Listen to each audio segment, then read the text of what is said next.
We live in an age of unprecedented access. Cheap thrills and instant gratification are just a click away. Whether it's the latest video game, a bottomless social media feed, or the constant ping of notifications, our brains are bombarded with stimulation. This constant barrage can lead to excessive consumption, blurring the lines between pleasure and addiction. Mark Kleiman, in his book Against Excess, argues that we are not powerless against this tide. He suggests a range of strategies to combat excessive consumption, moving beyond traditional policy solutions. We need to be smarter, not just stricter, in how we address these challenges. The problem extends beyond individual willpower. We are up against sophisticated systems designed to keep us hooked. To understand how we got here, it's helpful to look back at a previous battle against excess, the fight against big tobacco. The global fight against tobacco offers valuable lessons in combating addictive industries. For decades, tobacco companies aggressively marketed their products, downplaying the health risks and targeting vulnerable populations. However, a powerful counter-movement emerged, employing innovative strategies to expose the industry's tactics and shift public opinion. One key lesson is the power of reframing the narrative. Anti-tobacco campaigns successfully portrayed smoking as not just a personal choice, but a public health crisis. They highlighted the devastating health consequences and the industry's role in perpetuating addiction. Another crucial element was challenging the normalization of smoking. Public awareness campaigns, often featuring hard-hitting imagery and personal testimonials, helped to de-glamorize smoking and expose its addictive nature. One particularly striking example of anti-tobacco activism is the Australian group Bugaup, billboard utilizing graffitists against unhealthy promotions. This group took a bold and unconventional approach. They vandalized cigarette billboards, using humor and satire to subvert the industry's messaging. By turning the tobacco company's own advertisements against them, Bugaup sparked public debate and exposed the absurdity of tobacco advertising. Their actions, while illegal, resonated with a public increasingly aware of the industry's deceptive practices. This example highlights the power of creative disobedience in challenging powerful industries. It also underscores the importance of engaging the public in a way that is both informative and entertaining. The allure of the endless scroll is a modern phenomenon that taps into our deepest psychological triggers.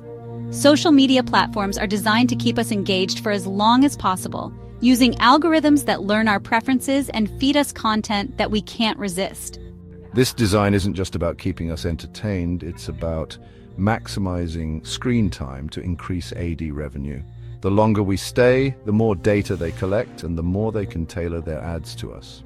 It's a cycle that can be hard to break, especially when the platforms are so adept at giving us exactly what we want, often before we even know we want it. This endless scroll can lead to a kind of digital addiction, where we find it difficult to disconnect and be present in the real world. Understanding the mechanics behind the endless scroll is the first step in reclaiming our time and attention. By being aware of these tactics, we can start to make more conscious choices about how we interact with technology. So, when we talk about persuasive design, what we really mean is the intentional use of psychological principles to influence user behavior. It's about creating experiences that are hard to resist and, well, sometimes even harder to escape. These techniques are not just random, they're based on extensive research into human psychology. Designers know, for instance, that people are more likely to stick around if they receive unpredictable rewards, much like those found in slot machines. Exactly.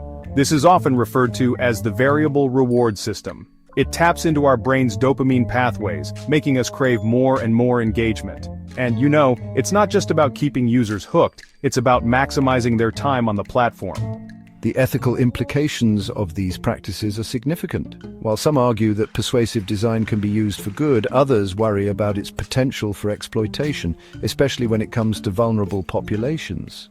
Right, and that's where the real challenge lies. We need to find a balance between creating engaging experiences and respecting user autonomy. It's a delicate line to walk, and honestly, the industry is still figuring it out. As we continue to explore the science of persuasive design, it's crucial to ask ourselves, are we designing for the benefit of users, or are we simply manipulating them for profit? This question remains at the heart of the debate.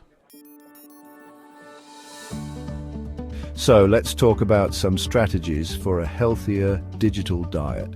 It's all about finding balance and making mindful choices. By setting boundaries, limiting screen time, and prioritizing real-world interactions, we can create a more fulfilling and less tech-dependent lifestyle. We need to rethink our digital environments. It's not just about individual willpower, it's about designing technology that respects our time and attention. Imagine if our devices were built to enhance our lives rather than hijack our minds. Exactly, Tristan. By advocating for ethical design and supporting technologies that prioritize our well-being, we can create a healthier relationship with our digital tools. Breaking free from digital addiction is a challenging journey, but it's absolutely possible. I found strength in community support and setting small, achievable goals. Remember, it's okay to take it one step at a time. Thank you for sharing that. Empowering users to take control of their tech habits is crucial. With the right resources and support, anyone can reclaim their time and attention. The tech industry has a responsibility to move towards a more balanced future.